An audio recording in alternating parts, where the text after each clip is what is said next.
Hey Shakers, today we're here with startup legend Brad Feld. Brad, thanks for joining the Handshaking video series. Before we get started, get your free pair of Handshaking shades by applying to the Handshaking Startup Pre-Accelerator at handshaking.com. And if you're really lucky, we might even throw in an I Heart Handshakes tie and headband for you guys. So to get started, Brad, could you tell us a little bit about your background? Sure. I started my first company in 1987, so I feel old now. I started with a friend named Dave. We bootstrapped the business, so we raised $10 and over a 7-year period built a 20-person, couple $1 million a year company that was profitable, and then sold it to a public company. I then, in the next couple of years while working for that public company, made a bunch of angel investments. So between 1994 and 96, I made about 40 angel investments. And that's really where I first learned how to invest. And they were relatively small checks because I made it with my own money, but $25,000, $50,000 type investments. And then I accidentally ended up co-founding a venture capital firm with a group of people that I was working with from SoftBank. That firm, which turned into Mobius Venture Capital, grew very, very fast on the front end of the internet bubble. And then as the internet bubble burst, that firm dug a gigantic crater in the earth and fell into it, and then had all kinds of things fall on top of it. We scaled the business, Mobius, up from the 4 initial founders and 2 assistants to about 70 people. And by 2004, we were down to about 10 people.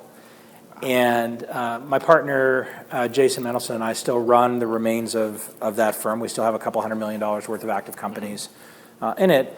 But we decided as a firm in 2006 not to raise another fund as Mobius. We'd raised 3 funds. And at that time, I invited a couple of my colleagues from Mobius, Jason, Ryan McIntyre, and Seth Levine, and we ended up co-founding Foundry Group in 2007, which is the venture firm that we run today. Also along this time, in 2006, I co-founded Techstars with David Cohen, David Brown, and Jared Polis. And probably about 2007, 2008, my partners at Foundry got very, very involved in Techstars as well. So effectively, all 4 of us are very deeply engaged in what's going on there. And that's what I do. Awesome. Now Foundry Group recently announced an exciting new fund, right? Yeah, we just closed our 5th fund. We've raised 4 early stage funds. Each of them are $225 million in size. And each fund invests in about 30 companies over typically a 3-year period. So we raised a fund in 2007, 2010, 2013, and now a 2016 fund, which will start investing at the very end of this year, beginning of next year. We also raised a late-stage fund in 2013, also $225 million in size, that invests only in late-stage rounds of our existing investments. So companies that are, really, really successful, but they're still raising some additional capital near the end of their capital formation stage. Oh, that's incredibly exciting. Congratulations. Thanks. So what was it like raising the first round with Foundry Group? Well, the first fund was a real challenge to raise. We started fundraising in January 2007. My partner Ryan and I took about 90 first meetings in the first 90 days, so first 3 months of 2007. We got 20 immediate rejections. So we had about 70 of those first 90 meetings had interest in us. Another 20 or so of those by the end of the first quarter had rejected us. And we really didn't have a commitment from anybody that we met with until April. Actually, a local bank, AMG Bank, which is a multi-billion-dollar bank that has a lot of high net worth clients, and a longtime venture practice, found us kind of randomly. We didn't even know about them. And they made the very first commitment to us. And that was very validating because we had come close with a few in that first 90 days, but nobody had said yes. Then all of a sudden, a few started to say yes. We had a couple of other of our early investors, and our largest investor, which is Utimco, committed in May, June timeframe. And many, many more people continued to say no, but we shifted from that sort of running around trying to get people interested in us mode to now trying to get enough capital put together. Our initial goal was to raise $175 million. We ended up having a good summer, partly because we had momentum from our fundraising. We also had a couple of very large exits from our Mobius funds. That one was a company that Ryan was on the board of, one was on the company I was on the board of, and one was a company that Jason was on the board of. So each of us had, kind of this good summer, and that built additional momentum. We ended up, our largest investor wanted us to cap the fund at 200. We had a number of people asking for more. We sort of, went back and forth about what the right size is. We ultimately decided that 220, between us and the investors, 225 was the right size. And then we decided after we closed that fund, and we did a first close in September and a final close in November. So that first fund took us about 11 months from beginning to end. And beginning being really the start, because in 2006, second half of 2006, we started working on it, working on a presentation, thinking about what our strategy was going to be, writing a PPM. Like, we did a bunch of pre-work. When we closed that first fund, we decided that all of our funds would be the same size, that one of our deeply held beliefs as a firm is not to grow. So it's just the 4 partners. We don't have any junior people. We don't have any principals, any associates. We each have an assistant, and then we have a 4-person back office, and that's it. And as a result, as we've raised each subsequent fund, that first fund has been very successful, and we've had a good track record with other things that we've done. Our existing investors typically are the ones that are investing in the next fund. So this most recent fund was pretty straightforward compared to that first fund, because we went to our existing investors and said, are you interested? And most of them said, yeah, I'm interested, and I'll take whatever somebody doesn't want. And so, they have to go through a process, and we have a process to go through with them, but it's pretty straightforward versus running around trying to find new investors who are interested in investing in the fund. Now, typically, how many investors make up a fund, and did that change with each fund that you guys raised? Yes, it varies dramatically by venture firm. So a common mistake, I think, that people make thinking about venture capital is to view venture capitalists and view venture capital firms as similar, like the VC archetype. Mm-hmm. I like to refer to VCs as Dungeons and Dragons characters, right? Some are elves, and some are wizards, and some are orcs, but some are dwarves, and some are trolls, right? Like, they're just different, and they're different skill levels and different experiences, and they have different, weapons that they carry around with them. And a venture capital firm typically is a collection of different D&D characters, not all the same. So Seth, Jason, Ryan, and I, we have lots of commonality and things that we share in terms of our deeply held beliefs. We have different personalities, different things matter to us. And that's part of, in a well-functioning venture firm, can be a very, very powerful thing. It can also be, in a not well-functioning venture firm, a very difficult thing. The same tends to be true of how the firms are configured. So at Mobius, our first fund was a $300 million fund, and then we raised a $600 million fund, and then we raised a $1.25 billion fund. So with each fund, we raised more and more money, which at the time felt like a good idea, but in hindsight was a terrible idea for lots of different reasons. At part of that, in our first fund, we had a set of LPs, or investors. In our second fund, we had to go find a bunch of new ones, so we had more. In our third fund, we had to find even more yet again.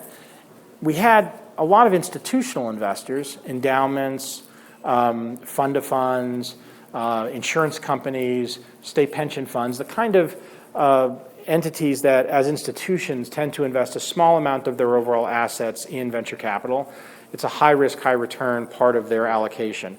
But then we had a lot of individuals, high net worth, or other entrepreneurs. So in fact, I think the last Foundry, or last Mobius fund, I think we had about 200 individual investors.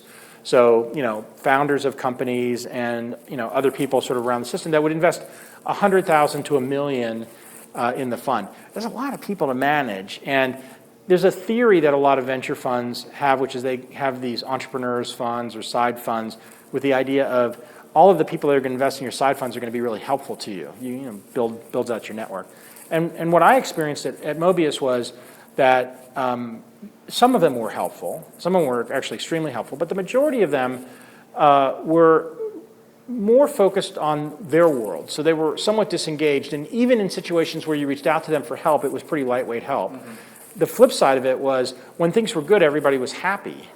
But when things were not good on the other side of the internet bubble, well, the long-term institutional investors were very comfortable with that because they're used to that.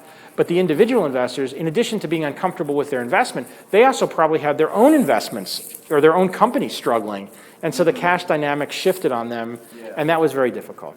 So at Foundry, we have 20 institutional investors. We have no individual investors.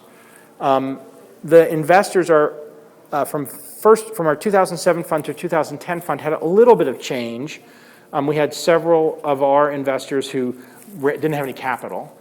We had a couple of fund-of-funds that struggled. Remember, the financial crisis happened 2008, 2009, so they didn't have new capital in 2010. One of our investors was a very large and very famous insurance company their venture fund basically disappeared and got spun out, so they didn't have any capital or very little capital.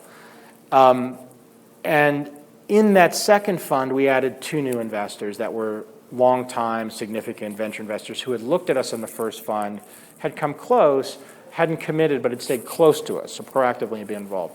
In our third fund, basically the same investors. In our fourth fund, same investors. Fifth fund, same investors. So we're at the point now where, we have a group of long-term investors that we have relationships with that's unchanging. Yeah, that's really exciting. It's really interesting to hear the examples of 200 investors versus 20 investors. Yeah, when you have a liquidity event and you have to send the money out, when you have to send it out to a couple hundred people, it's a lot more work than when you have to send it out to 20 people. I bet. Okay, well, I'm very anxious to get right into our first topic about community. In particular, I was hoping you could speak about what communities you were a part of when you first started with your first business that you described, and then kind of how that's shifted, your career with Mobius, and then eventually with Foundry and everything in between. But my first company, which was very creatively named Feld Technologies, after my dad. Rule number 517 of a business is don't name it after yourself, because when people are unhappy, they call and ask for Mr. Feld, and that's just never good, whether you're the one that made the mistake or not. When I started my first business in 1987, I was in my early 20s, and I had a partner, Dave, and Dave and I were very, very close friends, and we had a relationship, but I really didn't know anybody else. We were living in Boston. Some of our clients became, I would say, friends. A few of them were mentors in terms of being, more experienced in business and being helpful to us. But I really didn't have any peers that I knew of. There were plenty of them. I just didn't know how to find them. And in 1991, I went to this thing called Birthing of Giants, which was, I went to the very first year of a program that's now been going on for 25 years. And that was a collection of about 60 entrepreneurs for 4 days. Each was a founder of a company. So you didn't have to be a CEO, you could be a founder. And the business had to have at least $1 million of revenue, and you had to be under 40. Wow. So I think I was, 25 at the time, and my business was just barely over $1 million. If you squinted, we were like $986,000. And I remember apologizing I'm making that number up, but apologizing. We're not quite $1 million. But we got into the program, and it was a 4-day experience that was completely transformative, because for 4 days I was immersed in an environment with my peers, with other people like me. And while I was on the younger and smaller side of it, I immediately felt comfortable. And in fact, a number of those people who I got to meet through the Birthing of Giants then turned into my involvement in an organization called Young Entrepreneurs Organization, which today is called EO, or Entrepreneurs Organization. I was about the 100th member of an organization that now has 20,000 members or something like that around the world. And people from that experience are still close friends today. So a few examples would be, we just had an event here in Boulder that my wife and I co-hosted with 2 other couples called SURGE, which I'm not going to get what it stands for. Seasoned Entrepreneur Something Gathering Something. And the cohort here are now people who are in their 50s and 60s, or late 40s, 50s, and 60s, who have been multi-time founders of companies, now getting together again. And the other 2 founders who co-founded this with me are a guy named Keith Alper and a guy named Martin Babinick.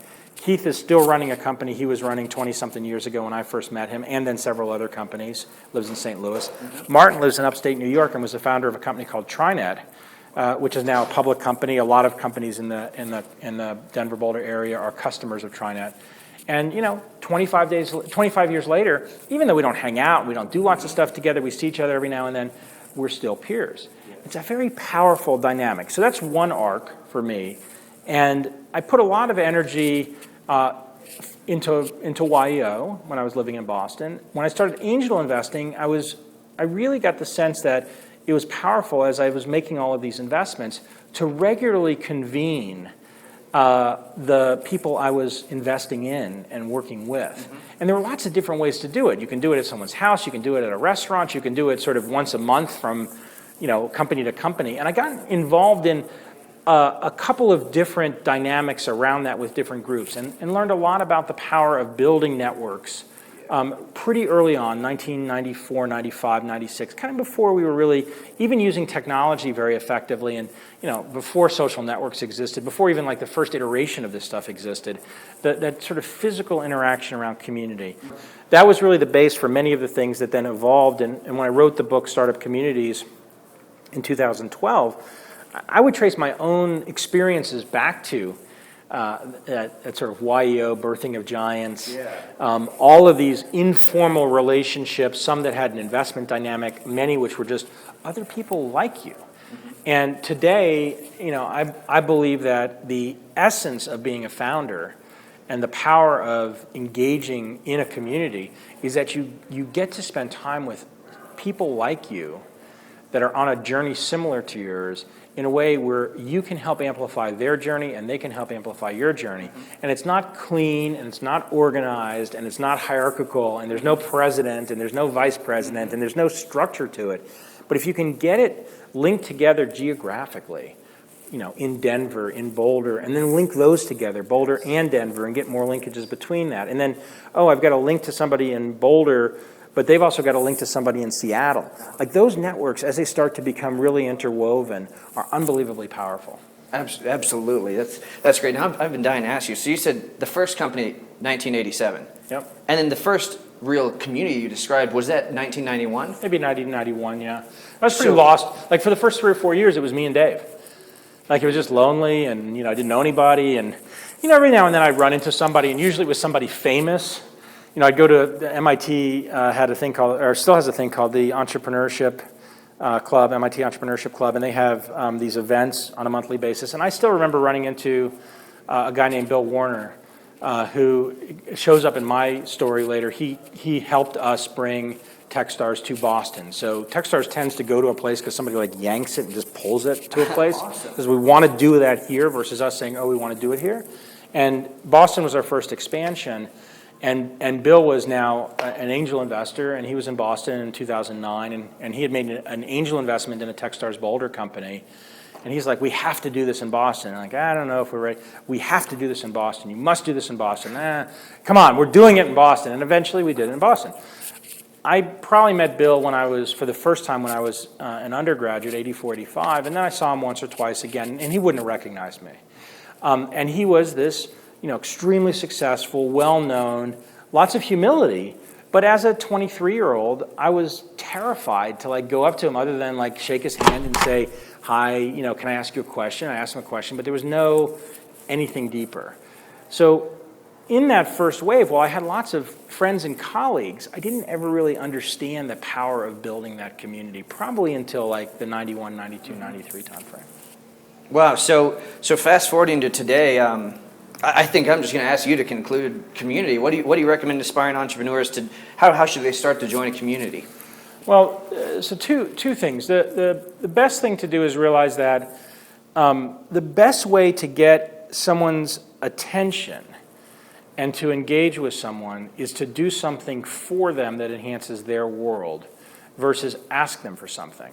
So the natural sort of mode that most people are in is, here's, person X is showing up. I wonder what, here's what I need person X to do for me. By the way, this works with companies too. If you want to get a larger company to do something for you, the best way to start is not to ask them to do something for you, but to do something for them that benefits them.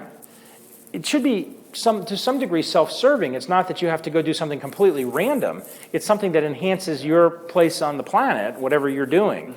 But in that personal relationship, if you really want to get someone to engage with you, start by doing something useful for them. The other side of that is be responsive. I get, hundreds of random emails a day, and I try to respond to most of them.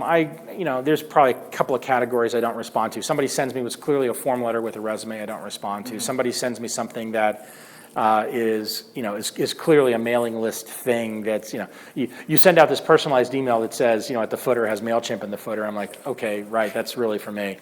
But people engage regularly and I respond. And a lot of times the engagement doesn't have a clear sense of what somebody wants. And so I often respond with something very simple, which is be precise about what you want. 50% of those people never respond. Yeah. Or somebody says, hey, I want to get involved in what you're doing. I give them a very lightweight assignment. I come up with something in the moment that's something that would be useful to something in my universe that seems to fit whatever they're saying they're about.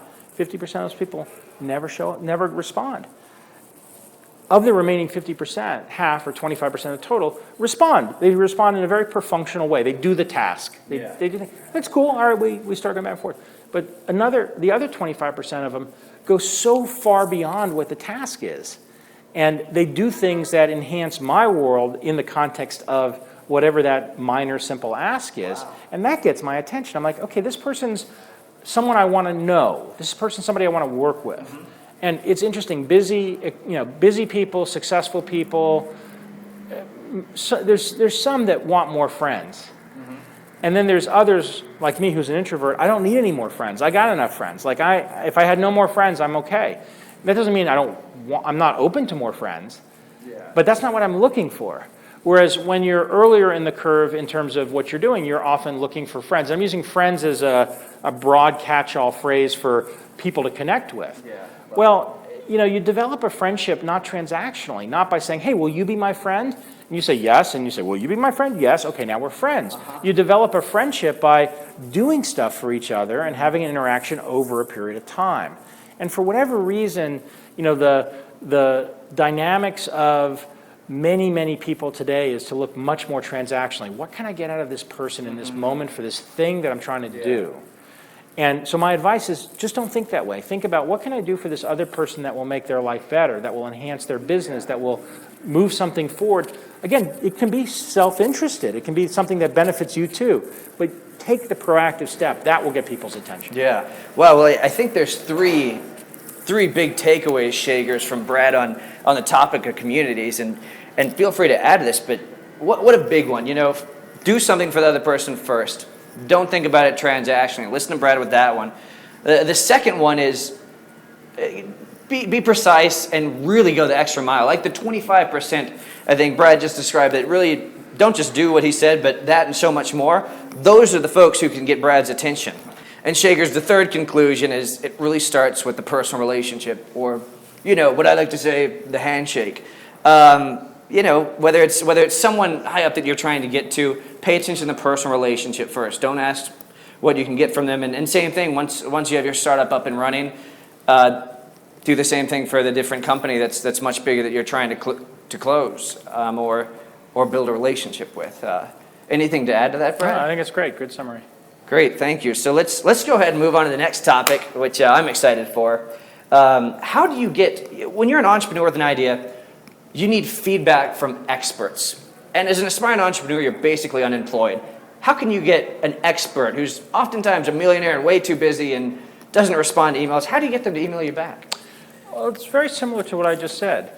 Is if you want to get someone's attention, you want to get help from someone, do something for them first. Mm-hmm. We have a mantra that we use within Techstars that we call give first. And the idea is that you want to put energy into the system non-transactionally. It's not altruism. It's not, it's charity. It's that you're willing to put energy into something without knowing what you're going to get back. Mm-hmm. You expect to get something back, but you don't know from whom, in what consideration, in what form, over what time period, from where. And if you're trying to develop a relationship, put energy into it. Do something for the other person, mm-hmm. but without requiring or requesting anything back. Don't do it in a way that's stalkerish, but do it in a way that enhances the other person's life. Yeah. And then do it in a way that's generous, rather than, hey, I did this for you, now you should pay attention to me. Now, some chunk of people that you try to engage with that way are not going to engage with you. That's okay. Move on.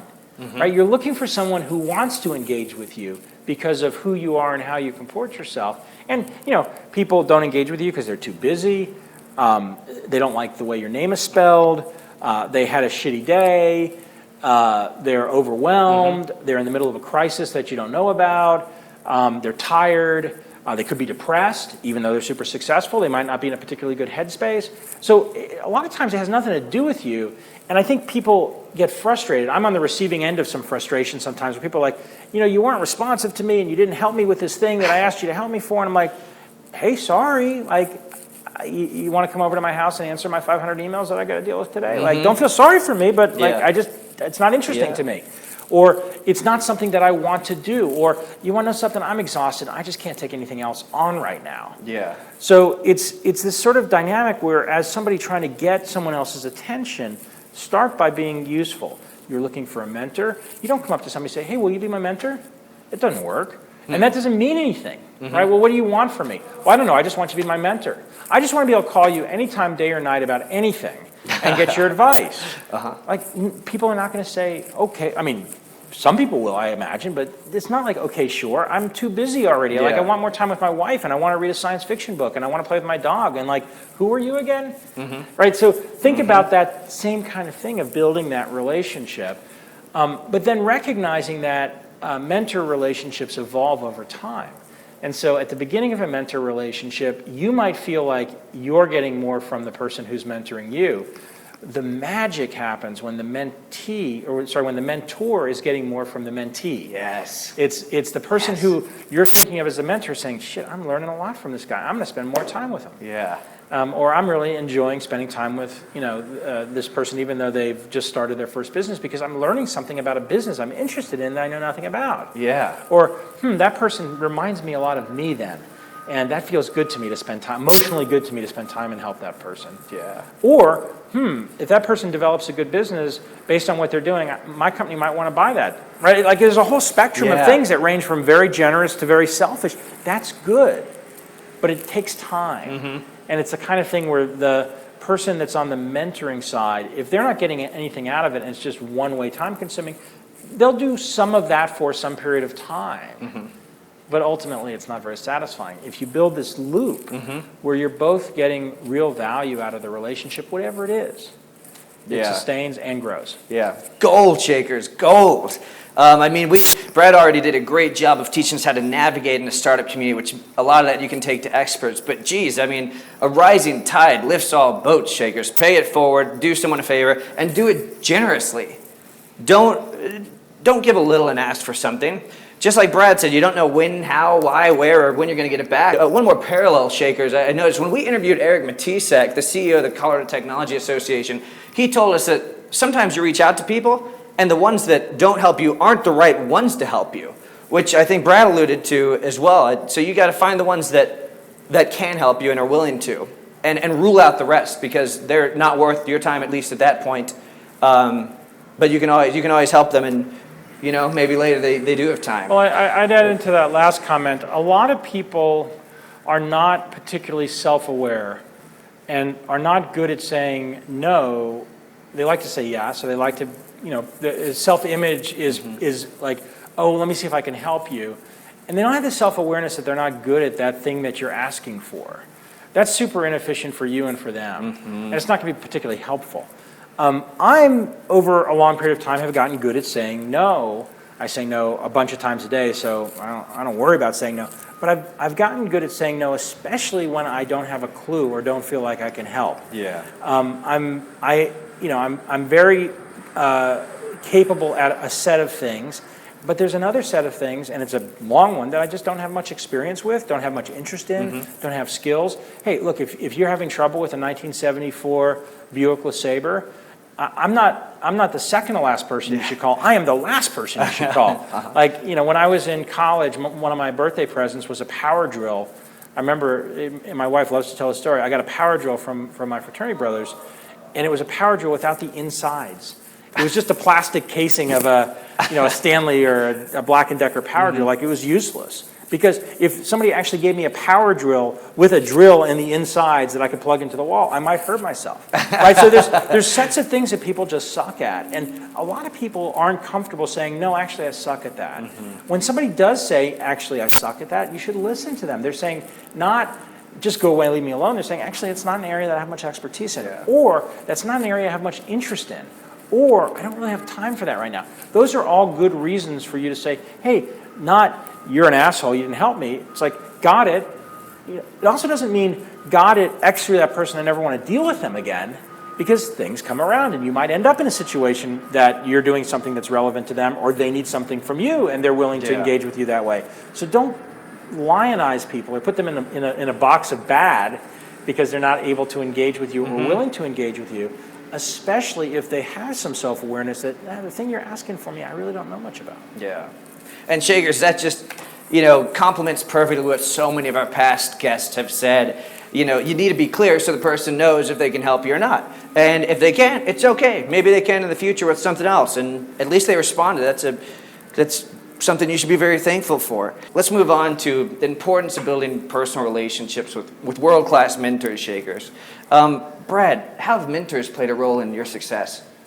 Well, I've had a long list of people over the many years. I mean, I've been doing business related stuff now for almost 30 years, and even when I was in high school, like my first mentor, Mr. Green, was so good at just understanding what was going on and giving me feedback with it. The dynamics around those early mentors that I had, many of them were situations where I didn't really even realize or understand that they were mentors. I didn't understand what was going on. And that was totally fine. I had one of my dad's patients, the guy that introduced me to this guy, Mr. Green, was a guy named Mr. Scott. And he was successful. He's a patient of my dad's. He had been a successful executive. He'd started a business with his son, who was maybe 5 or 10 years older than me, maybe 10 years older than me at the time. And a lot of our interaction was he was getting a lot of joy from spending time with me because I reminded him of his son. And it was a way for him to learn about his relationship with his son that he was now having in this business context. So you have these different things that you just don't know what the motivation of that person is. The guy that bought my first company, actually, the co-founders of a company, Jerry Pock and Len Fassler, who are still 25 years later really close friends. Len, who's 83, is possibly my dearest friend in business. I've learned more from Len about business than anyone else, and I've learned a lot from Len about life. Probably not more than anyone else. I think I've learned more from my wife about life than anybody else. But in the context of business and how I think about business and how I relate to people, I've learned more from Len than anybody else. And we've had a 25-year relationship that's had ups and downs, had some things that worked and had some things that didn't work. But it started when he bought my first business and essentially took me under his wing and invested energy in me. And I was responsive to that. I put energy back in because I recognized that he was open to that. If you asked Len today, you sat us down and we were both sitting here and you said, hey, Len, who learned more out of this relationship, you or Brad? He'd say Len. And if you asked me, I'd say me. Awesome. Right? So we have this relationship where we're constantly learning from each other, and that gives us great joy. I have a healthy list of those kinds of relationships. My dad's brother, Charlie Feld, who, in addition to being my uncle, and somebody who, he was a very successful CIO before he started his own company, would take me into meetings at Lotus or at DEC when I was in college living in Boston, and I'd have these meetings that were amazing to just sit in the meeting in the corner and watch what was going on in the 1980s around personal computing and large enterprises and how everybody was trying to fit this stuff together. Informed a lot of my view about how that stuff worked by being exposed to it so early. I was an investor in his company in 2000, which ultimately in 2004 was bought by EDS. We got a chance to work incredibly closely together. In a relationship that, the power dynamics of the relationship could have been kind of messed up, right? He's my uncle, I'm his nephew, he's older than me. All of a sudden, I'm an investor in his company, I'm sitting on the board, but it's his company, right? And how do you work those things out? Well, you work those things out by having that relationship where you're both learning from each other and you're both curious. And it's not that you never have conflict. We certainly have conflict. Len and I have had plenty of conflict. But you have conflict in the way that I've learned to have conflict, which is the way my partners and I talk about it, which is brutal honesty delivered kindly. Right? You can have conflict that's in the context of constructive or kind or with the goal of ending up in a better place. And that conflict doesn't have to mean that both people are happy. A lot of times with conflict, it's not that you get to a happy place. Sometimes you're both in an unhappy place. One time you end up in a happy place and somebody's not in a happy place. But you can do it in a way where you're sustaining and nurturing and developing the relationship. And this is especially true in this context of a mentor-mentee relationship or a long-term business relationship. Yeah. Gold, Shakers. Gold. So I got to get you guys some platinum. I got gold. Platinum too. Let's Zirconium. If I had zirconium, then you're in trouble. If I hand out some zirconium. So I want to take that a little bit further, Brad. How does brutal honesty delivered with kindness, how does that transfer outside of the business world? So I've been married now for 22 years. Amy and I have been together for 25 years.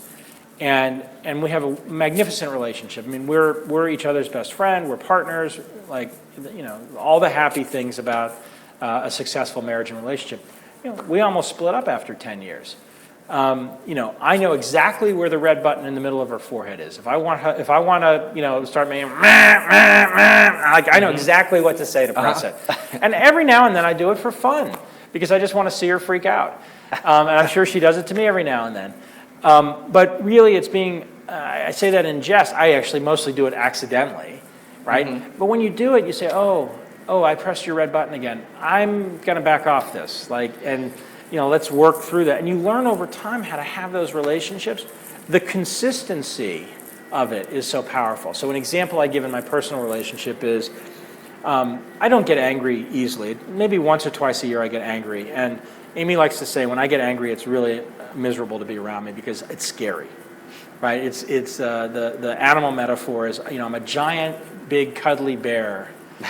And, the cuddly bear is really cuddly and fun, except for when it bares its claws and shows you its teeth and wraps its arms around you and gives you a squeeze. Like, you don't want that. And so the once or twice a year I get angry.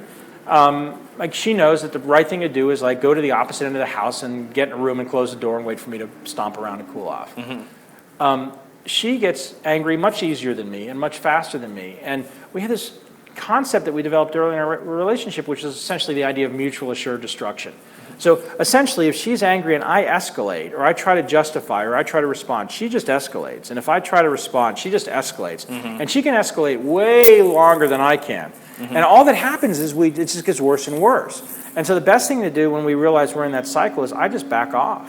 Right? Metaphorically, I show her my belly. I'm like, I don't want to, I don't fight about this.